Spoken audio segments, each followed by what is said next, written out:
Hey guys, it's going to here with another Guardian Tales video, and as we're waiting for the patch to finally drop, I figured it'd be a good time to talk about exclusive weapons, and specifically which ones that are actually worth replacing. Because here in this game, pretty much I think for the most part people say exclusive weapons are absolutely necessary.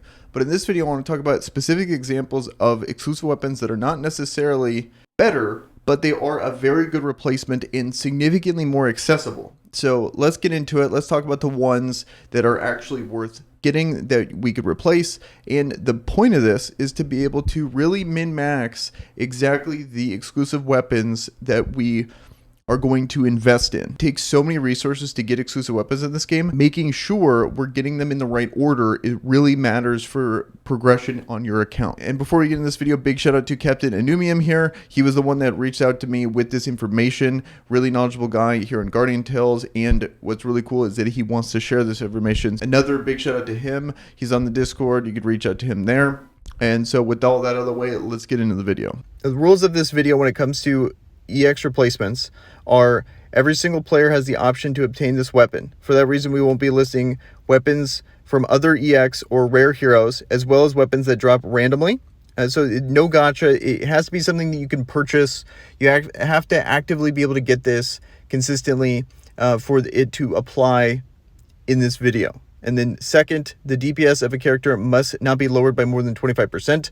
I think that's a fair thing. It's kind of hard to recommend something that the DPS falls off a cliff, even though it technically a replacement for their EX. And then lastly, the weapons need to have the same CC as their users so they can be used in arena as leads in other game modes. I think this is another thing that's really good because you could put a different weapon on someone and let's say they need downed to actually proc, or they need injured to proc their chain skill. If the weapon I recommend doesn't have the correct type, they'll CC them and then can't do anything. That could be a big problem. Let's talk about pros and cons of this method, and then we'll talk about the specific ones that we got here for particular unique heroes. Because this is something that is not going to just apply to every single one. There's not going to be a good substitute for every single hero. The one that comes to mind, in my opinion, is Beth. For example, you just absolutely need her EX weapon. But the whole point of this video is to make it to where you're picking the absolute necessary heroes EX weapons for mileage, or the necessary EX weapons on a banner. You're not having one hero that absolutely needs their EX and one that could get by without it, and then you just wasted all this mileage on it when you could be really taking advantage of a character that absolutely needs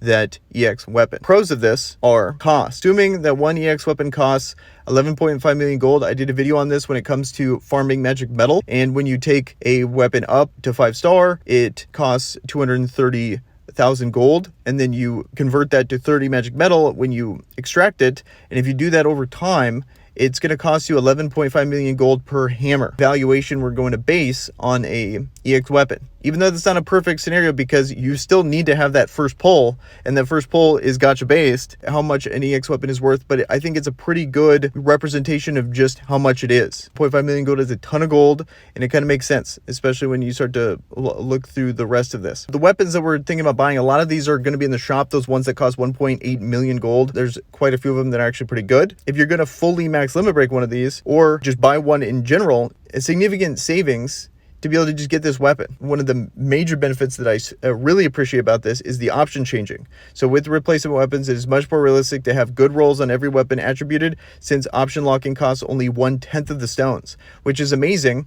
Because if you look at how much it takes to option lock a exclusive weapon, 10 for the first slot, an additional 20, and then an additional 30. So if you wanted to lock 3 options, that's 60 lock stones. That's absurd amount of cost. There's no good value in this game when it comes to these. The only thing is you just have to find pieces of gear that only use 1 or 2 per lock, like so accessories, and these weapons that are non-exclusive all take significantly less. It's only the exclusive weapons that take an absolute absurd amount of these option changing stones. Completely unrealistic to ever get a perfect roll of an exclusive weapon. It can't happen, but you either got absolutely insanely lucky, or you spent a ton of these option changing lock stones and the actual change stones themselves to be able to do that. With these weapons, they're just the same price as accessories, where with these weapons we're going to be able to evaluate them more realistically at their max potential, versus the EX weapon, you're probably going to be halfway on the stats, and that's going to be a really important thing going forward. Planning. This is a big thing too. Unlike EX weapons, aside from mileage, you can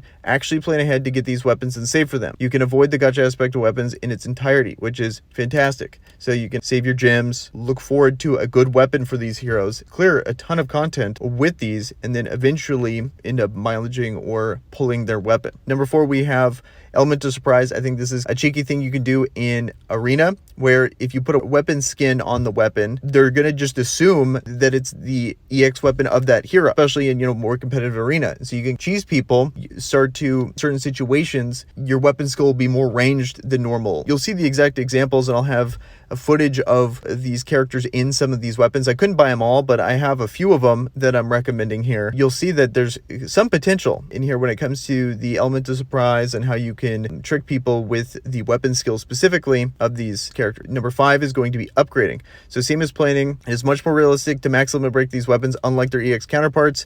If you really commit to a certain replacement weapon, you might get even better results than using one EX weapon on them. The stat distribution of a fully max limit broken version of the replacement weapons versus just one of the exclusive, in some situations I think could be better, especially if they're going to be a side character, like in the back row, they're not using their weapon skill, stuff like that. That's going to be a really big deal, actually being even more useful potentially in certain situations. All of these are going to be with a caveat, but I think these are actually really good. The fact that this even exists versus having to get the EX or bust is actually really cool. And then you can focus on important weapons. This is the main reason why I think this is so useful. So using the replacement weapons means that you can concentrate on using gems and mileage on more important EX weapons like Gabriel's, Mayriel's, or Beth's EX, which reduce elemental resistance. Those, like in other videos I've said, are by far the most important. The cons of this, which of course there's going to be, when we're trying to figure out a way to avoid EX weapons for a bit, which is once you decide to use EX weapons over them, mostly is sitting in your inventory and not be used much,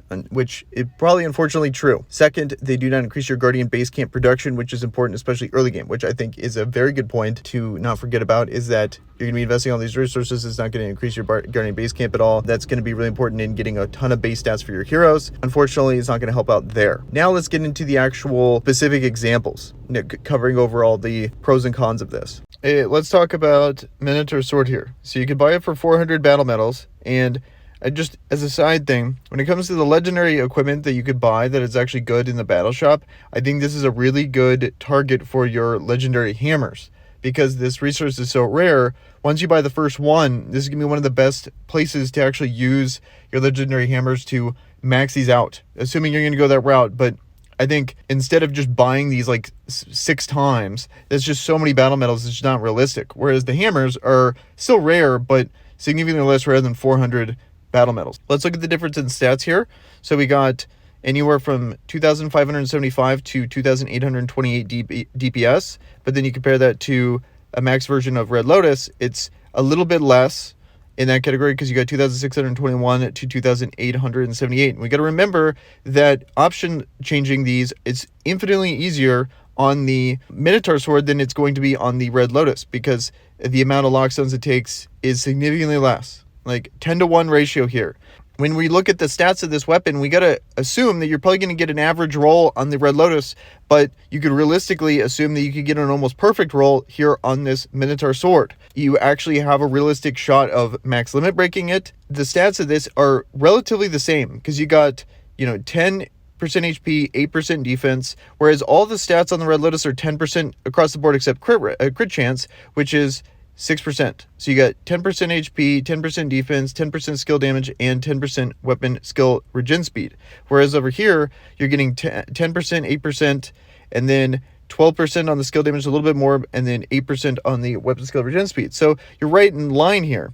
And then when it comes to the weapon skill on Lynn, it kind of makes you slow, and it's still it's good to have the weapon skill. I think I would prefer to have that one, but this weapon skill is an AoE. So that we're talking about how you could kind of trick people, this one is going to take probably a few hits to actually stun someone, but it's going to be an interesting way of, CCing characters. And then the mind games, because if you put a weapon skill or a weapon skin on this weapon, they're not going to have any idea. They're going to assume it's Lynn's.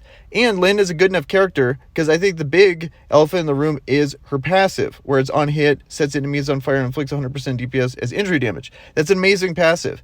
But specifically from a PvP standpoint, everyone is using injury cards. And her base attack is so high that having the extra DPS and the extra attack percentages is actually going to make a massive difference for Lynn as a character. So max limit breaking this is going to be a significant increase in just how much damage she does. And if you're facing other people with injury cards, it's like the same thing, if not better, because you're going to have so many more stats to be able to actually go at these characters. And her weapon skill is not really something that is massive for her. She's just a really good character on her own. She's really tanky. She does a ton of damage. And the weapon skill is just something that you're going to want to bait, potentially use as a positioning tool, kind of help with that. But I don't really think it's the end of the world losing that, especially with everyone using injury cards anyway, because she's such a good character that people are needing to check her with injury cards. So when you max this, I think you're not going to be losing as much as it appears on the surface, especially from a PvP standpoint. From a PvE standpoint, it's just a net DPS loss. But it's still passable and still good enough to where you could use this amazing character in content and not feel left out. So that's the first one, is Lynn here. So here's the normal two-handed weapon for Bianca. So Bianca's been making a big comeback here recently. So she's good in pretty much all content. So she's one of those characters that, especially now that she's so meta in Coliseum and PvP, she's a really solid character to take up. But looking at her weapon here, it has a ton of stats on this. So this is one of those weapons that is a massive difference between a bad roll and a good roll. Good 20% defense, 20% HP, 15% weapon skill regen speed, and then the attacking range of Ice Cutter skill increases, restoring 50% HP, so that's a decent passive. But for the most part, the weapon skill, if you watch Bianca's play, they're more of like a stat check / using the main weapon. Yes, having the weapon skill is so good, but I don't think it's an essential part of her kit. There's certain characters that absolutely need it. It'd be like Mayriel without a weapon skill. You mean like that's such a big part of her kit that it'd be really hard to justify. Whereas her, I think high tankiness and then also good attack stats are going to be really important. So if we look here at Erudite, it's very similar. So you keep the same weapon skill where it puts you in airborne, just like how she puts you in airborne, so you don't lose out on that. Then we look at the stats here. So you're probably going to get an average roll on this weapon versus a potentially perfect roll here. You're going to get 14% critical hit chance versus only 5. You also can take advantage of the 20% HP and the 20% defense. The minus 4 seconds on weapon skill regen time on enemy kill, not that big of a deal. And then you could even max limit break this and then get that extra 10% attack. Then she's going to do probably the same, if not more, damage in raiding and in Coliseum, because you were able to really take advantage of all the good rolls for the tankiness, but then the 10% attack on the max limit break, you're going to have potentially just a really max out version of this, and then the actual skills that are specific to the weapon don't really apply too much when it comes to a damage perspective. I think this is one of the better examples of a replacement for a character. This one I'm really high on. I can't really test this out, but this would be something that, you know, for the same cost of one hammer for this weapon here, you can have a fully max limit broken Erudite and probably get most of the use, if not better usage out of this than you ever would with her main weapon here. This is one I'm actually really high on. This is one I would strongly consider. If you have Bianca and you don't have her weapon, I would probably go all in on this. This is one that I would actually consider spending a ton of resources on to really maximize my Bianca for quite a while. And then maybe in an arena perspective, the weapon skill actually really matters. I wish I bought this because I want to see what summons massive ice pillars, deals water type damage, puts enemies in airborne state. I want to see how that is. It from a weapon skill standpoint, it's 260% DPS versus only 126% DPS. So it's, you know, significantly less. You're having significantly more critical hit chance. I really like this one. This one I think is super good. So for the next one, it's going to be between Nari's exclusive weapon and then Mad Panda Rocket Carrier. Here we can look at the stats. Let's look at, you know, the max potential here. We got the 18% skill damage, 15% heal, 10% weapon skill regen speed, and then 15% HP. And then over here, we have 22% defense, 18% HP, and then when attacking throws enhanced fox speed by 40% chance. And then weapon skill regen speed 12%. From a stat perspective, I'm a way bigger fan of Nari's weapon. You're losing out on all that defense there. One thing though is a little misleading. 22% defense on Nari. She has such low base defense that it's not a crazy loss. If the character like Lucy, for example, has significantly higher base defense, I think that would actually be pretty significant. It still is significant, don't get me wrong here. And the 40% DPS reduction you're losing is actually pretty significant, but The cool thing about Nari is her 20% defense is attached to her auto attack, not her passive on her weapon.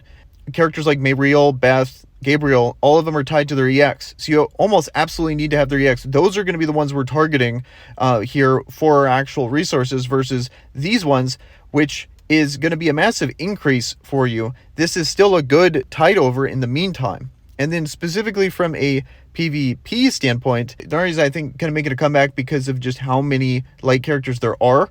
So there's, Gabriel, there's MK99, and then there's Future Princess. For the most part, I'm weaving in and out just by autos, and I'm not really using too much of the weapon skill. But if you look at how the weapon skill works on Panda Rocket Carrier, it's actually kind of comes out quick, and it's not like Nari just pauses for a second and then throws it all out, and then it's super easy to dodge. Whereas I feel like this could probably catch some people off guard because it comes out pretty quick and it's more linear, and I think the missile speed's a little faster, so I like that a little bit more. But even if you fully max limit break this one, I think it's a pretty big net DPS loss versus the normal version of Stage Speed, but I think it's still significantly more accessible and passable as a weapon for now to make Nari actually useful for you. If you don't have her EX for now, then eventually you can go pick up her weapon, or you get it through the 300 magic medals. Like, there's so many ways to eventually get it, but I don't think this is a priority. But Nari's too good of a character to not use because she boosts up everyone's attack by having that 20% reduction on her auto. Putting her on the bench because you don't have her EX, I think, is a mistake.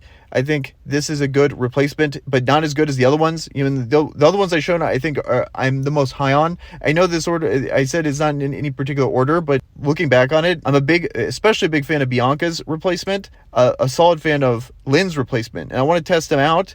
Eventually, I can't really test out Bianca's because I don't have 11 million gold, and I'm not even using Bianca, but I do want to try out Lynn's because I almost got her fully farmed. Okay, so this is the last one I wanted to talk about from the specific weapon replacement. It's going to be Future Princesses.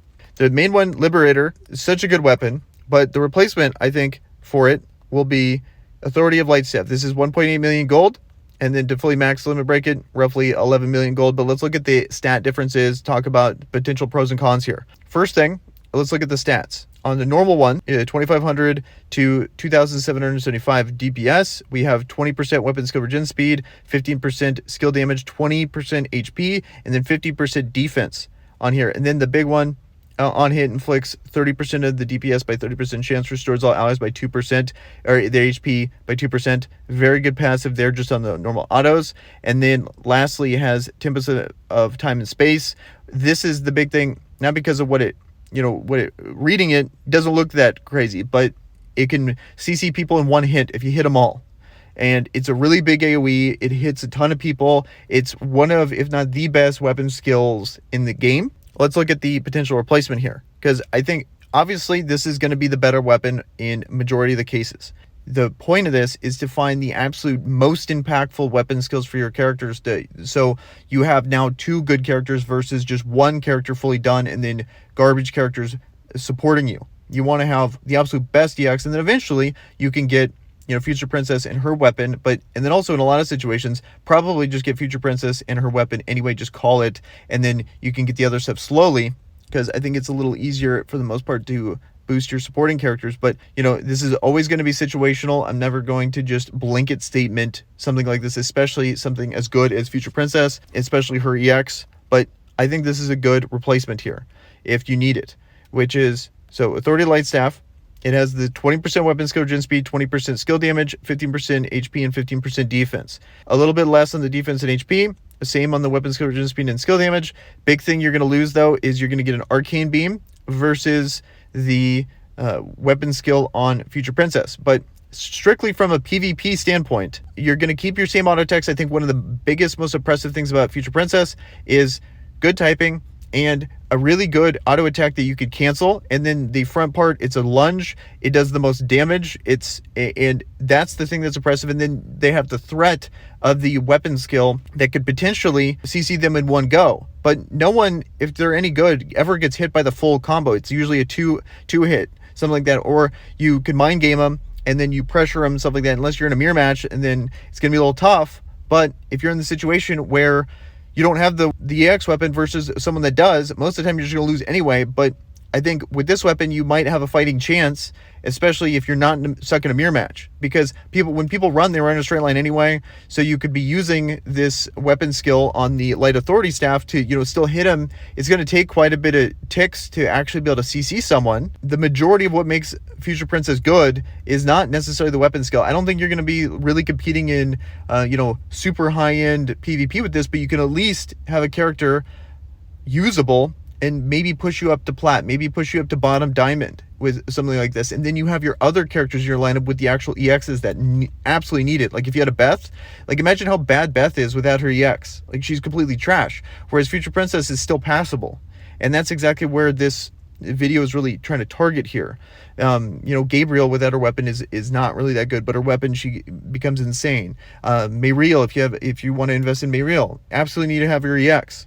So you'll be able to use those resources for those characters, and so now you have two good characters, not just one good character. That's going to be the main difference here. I think in Colosseum, it's objectively worse. In most cases, it's objectively worse, but she's still such a good character that you can get away with something like this. I think it's worth mentioning, and for the price of one limit break, you can have this fully max limit broken for 11 million gold if you really want to, and now you're going to be doing significantly more damage. But the big thing is you're not going to have that threat of the weapon skill. But if you just throw a skin on it, no one's going to know, and they're going to play like they're going to assume you have it because you're doing so much damage. You're so tanky that it's going to feel like you actually have Liberator when you don't, and you can kind of cheese them by they run away, but then you actually hit them with the beam, because the beam, I believe, has longer range. It's going to take a lot more ticks to actually CC someone, but I think the threat of it is going to really throw people for a loop here, especially if you have everything else shored up from a gear standpoint, from a collection standpoint, stuff like that. So that's gonna be the last one I want to talk about, especially the future. If I didn't address the Future Princess one, people would be like, "Wait, what is he doing?" Because I think that's going to be potentially the most controversial one. But now you can understand my logic a little better. But I think the other ones, apply these concepts that I'm talking about, you can apply those to the other examples that I have here. I've essentially talked about the ones that I think are absolutely essential. I think the first one is Beth's. 1,000%. If you have a Beth, you absolutely need her X. Borderline useless without it, because if we look at it, everything is attached to her weapon here, which is on Dark Smash hit. That's her auto attack, decreases Dark type resistance by 20%, so that's amazing, and then generates the shield. So you're losing the 20% resistance and the shield generation by not having it. Can't really even think about using this character without her EX. And then the other ones that benefit, Mayriel benefits, Gabriel benefits, and then I would say too, Lilith absolutely needs hers. So if we go to Claws, she's going to be gaining, so she takes less damage, reduces the skill regen time of the Dark Spike to 5, and then the defense reduction of that ability goes to 20%. And it doesn't say what it is normally, so I don't know how big of a difference that is, but I'm assuming it's 10% to doubles to 20 or something like that. But that's a massive difference. This is probably the best part of her kit, that she gets to spam consistently to reduce defense on characters. So not having that's going to be a pretty big deal. But that's going to be it for this video. Let me know in the comments below what you guys think about this. And with that, guys, I am out. Peace.